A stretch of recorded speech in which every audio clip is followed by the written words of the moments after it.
I'm a storyteller, and stories about what I like to call the danger of the single story. I grew up on a university campus in eastern Nigeria. My mother says that I started reading at the age of 2, although I think 4 is probably close to the truth. So I was an early reader, and what I read were British and American children's books. I was also an early writer. And when I began to write at about the age of 7, stories in pencil with crayon illustrations that my poor mother was obligated to read, I wrote exactly the kinds of stories I was reading. All my characters were white and blue-eyed. They played in the snow. They ate apples. And they talked a lot about the weather, how lovely it was that the sun had come out. Now, this despite the fact that I lived in Nigeria. We didn't have snow, we ate mangoes, and we never talked about the weather because there was no need to. My characters also drank a lot of ginger beer because the characters in the British books I read drank ginger beer. Never mind that I had no idea what ginger beer was. And for many years afterwards, I would have a desperate desire to taste ginger beer. But that is another story. What this demonstrates, I think, is how impressionable and vulnerable we are in the face of a story, particularly as children. Because all I had read were books in which characters were foreign, I had become convinced that books, by their very nature, had to have foreigners in them, and had to be about things with which I could not personally identify. Now, things changed when I discovered African books. There weren't many of them available, and they weren't quite as easy to find as the foreign books, but because of writers like Chinua Achebe and Kamara Laye, I went through a mental shift in my perception of literature. I realized that people like me, girls with skin the color of chocolate, whose kinky hair could not form ponytails, could also exist in literature. I started to write about things I recognized. Now, I loved those American and British books I read. They stirred my imagination, they opened up new worlds for me. But the unintended consequence was that I did not know that people like me could exist in literature.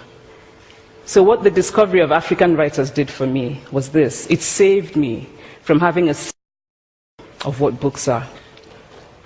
I come from a conventional middle-class Nigerian family. My father was a professor. My mother was an administrator. And so we had, as was the norm, live-in domestic help who would often come from nearby rural villages. So the year I turned 8, we got a new houseboy. His name was Fide. The only thing my mother told us about him was that his family was very poor. My mother sent yams and rice and our old clothes to his family. And when I didn't finish my dinner, my mother would say, "Finish your food. Don't you know people like Fide's family have nothing?" So I felt enormous pity for Fide's family. Then one Saturday, we went to his village to visit. And his mother showed us a beautifully patterned basket made of dyed raffia that his brother had made. I was startled. It had not occurred to me that anybody in his family could actually make something. All I had heard about them was how poor they were, so that it had become impossible for me to see them as anything else but poor. Their poverty was my single story of them. Years later, I thought about this when I left Nigeria to go to university in the United States. I was 19. My American roommate was shocked by me. She asked where I had learned to speak English so well, and was confused when I said that Nigeria happened to have English as its official language.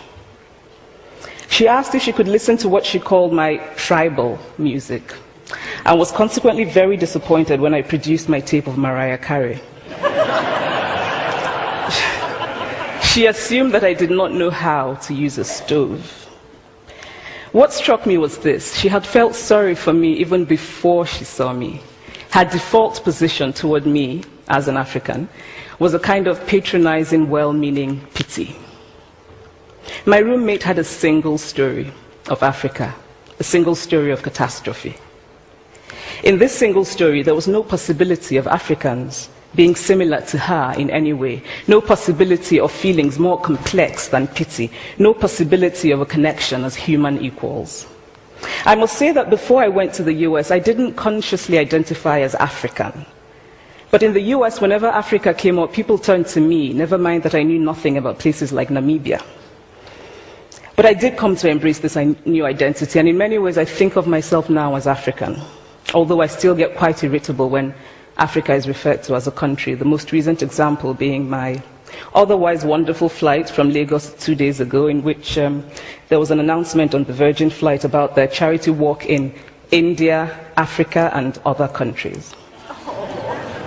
So after I had spent some years in the US as an African, I began to understand my roommate's response to me. If I had not grown up in Nigeria, and if all I knew about Africa were from popular images, I too would think that Africa was a place of beautiful landscapes, beautiful animals, and incomprehensible people fighting senseless wars, dying of poverty and AIDS, unable to speak for themselves, and waiting to be saved by a kind white foreigner. I would see Africans in the same way that I, as a child, had seen Fide's family. This single story of Africa ultimately comes, I think, from Western literature. Now here's a quote from the writing of a London merchant called John Locke, who sailed to West Africa in 1561 and kept a fascinating account of his voyage. After referring to the black Africans as beasts who have no houses, he writes, "They are also people without heads, having their mouths and eyes in their breasts." Now, I've laughed every time I've read this, and one must admire the imagination of John Locke. But what is important about his writing is that it represents the beginning of a tradition of telling African stories in the West, a tradition of sub-Saharan Africa as a place of negatives, of difference, of darkness, of people who, in the words of the wonderful poet Rudyard Kipling, are half devil, half child. And so I began to realize that my American her life, seen and heard different versions of this single story. As had a professor who once told me that my novel was not authentically African. Now, I was quite willing to contend that there were a number of things wrong with the novel, that it had failed in a number of places, but I had not quite imagined that it had failed at achieving something called African authenticity. In fact, I did not know what African authenticity was. The professor told me that my characters were too much like him, an educated and middle-class man. My characters drove cars. They were not starving. Therefore, they were not authentically African. But I must quickly add that I too am just as guilty on the question of the single story. A few years ago, I visited Mexico from the US. The political climate in the US at the time was tense, and there were debates going on about immigration. And, as often happens in America, immigration became synonymous with Mexicans. There were endless stories of Mexicans as people who were fleecing the healthcare system, sneaking across the border, being arrested at the border, that sort of thing. I remember walking around on my first day in Guadalajara, watching the people going to work, rolling up tortillas in the marketplace, smoking, laughing. I remember first feeling slight surprise, and then I was overwhelmed with shame. I realized that I had been so immersed in the media coverage of Mexicans that they had become one thing in my mind, the abject immigrant. I had bought into the single story of Mexicans, and I could not have been more ashamed of myself. So that is how to create a single story. Show a people as one thing, as only one thing, over and over again, and that is what they become. It is impossible to talk about the single story without talking about power. There is a word, an Igbo word, that I think about whenever I think about the power structures of the world, and it is nkali. It's a noun that loosely translates to be greater than another, to be greater than another. Like our economic and political worlds, stories too are defined by the principle of nkali. How they are told, who tells them, when they are told, how many stories are told, are really dependent on power. Power is the ability not just to tell the story of another person, but to make it the definitive story of that person. The Palestinian poet Mourid Barghouti writes that if you want to dispossess a people, the simplest way to do it is to tell their story and to start with secondly.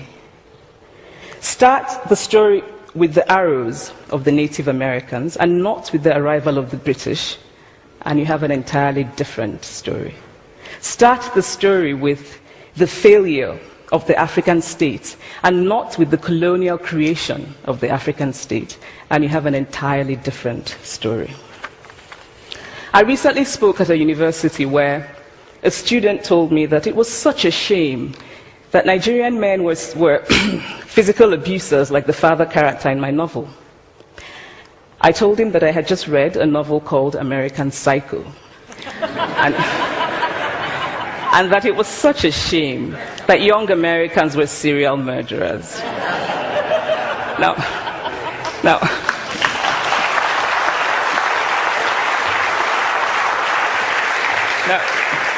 Now, obviously I said this in a fit of mild irritation, but it would never have occurred to me to think that just because I had read a novel in which a character was a serial killer, that he was somehow representative of all Americans. And now this is not because I'm a better person than that student, but because of America's cultural and economic power. I had many stories of America. I had read Tyler, Updike, and Steinbeck, and Gateskill. I did not have a single story of America. When I learned some years ago that writers were expected to have had really unhappy childhoods to be successful, I began to think about how I could invent horrible things my parents had done to me.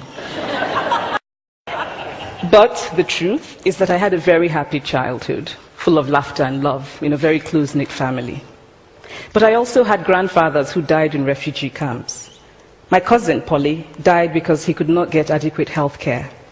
One of my closest friends, Ukuloma, died in a plane crash because our fire trucks did not have water.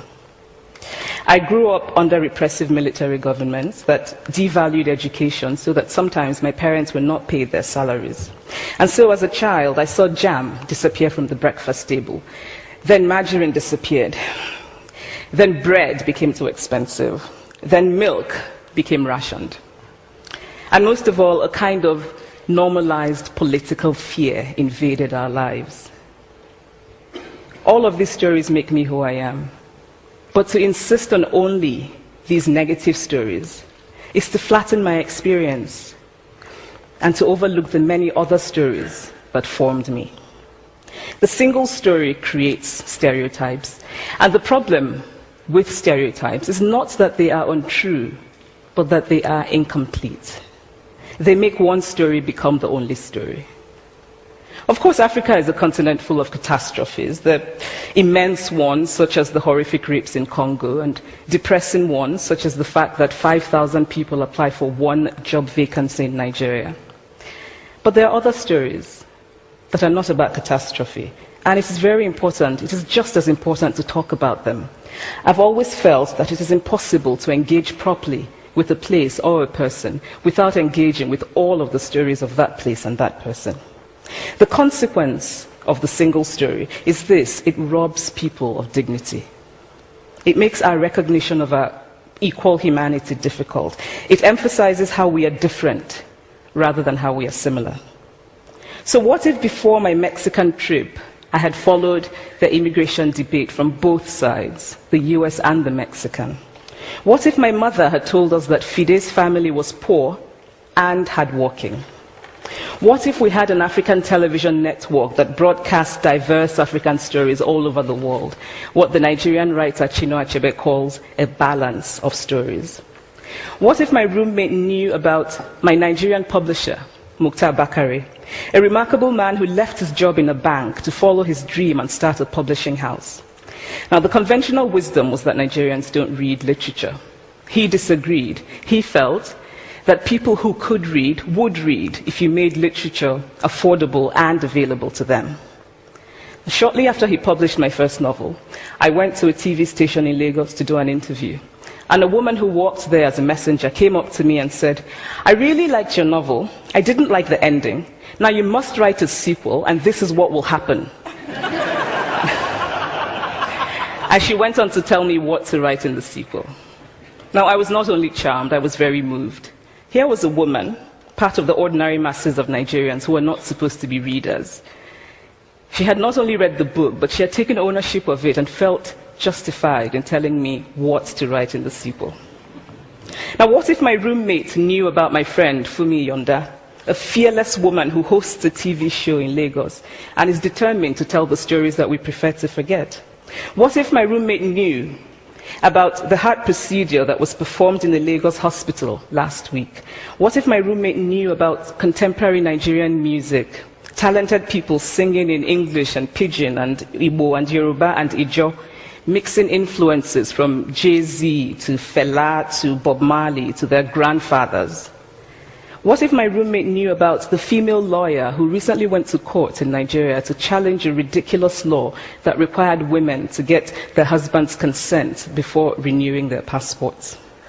What if my roommate knew about Nollywood, full of innovative people making films despite great technical odds? Films so popular that they really are the best example of Nigerians consuming what they produce. What if my roommate knew about my wonderfully ambitious hair braider who has just started her own business selling hair extensions? Or about the millions of other Nigerians who start businesses and sometimes fail, but continue to nurse ambition? Every time I am home, I am confronted with the usual sources of irritation for most Nigerians: our failed infrastructure, our failed government, but also by the incredible resilience of people who thrive despite the government rather than because of it. I teach writing workshops in Lagos every summer, and it is amazing to me how many people apply, how many people are eager to write, to tell stories. My Nigerian publisher and I have just started a non-profit called Farafina Trust, and we have big dreams of building libraries and refurbishing libraries that already exist, and providing books for state schools that don't have anything in their libraries, and also of organizing lots and lots of workshops on reading and writing for all the people who are eager to tell our many stories. Stories matter. Many stories matter. Stories have been used to dispossess and to malign, but stories can also be used to empower and to humanize. Stories can break the dignity of a people, but stories can also repair that broken dignity. The American writer Alice Walker wrote this about her southern relatives who had moved to the north, and she introduced them to a book about the southern life that they had left behind. They sat around reading the book themselves, listening to me read the book, and the kind of paradise was regained. I would like to end with this thought, that when we reject the single story, when we realize that there is never a single story about any place, we regain a kind of paradise. Thank you.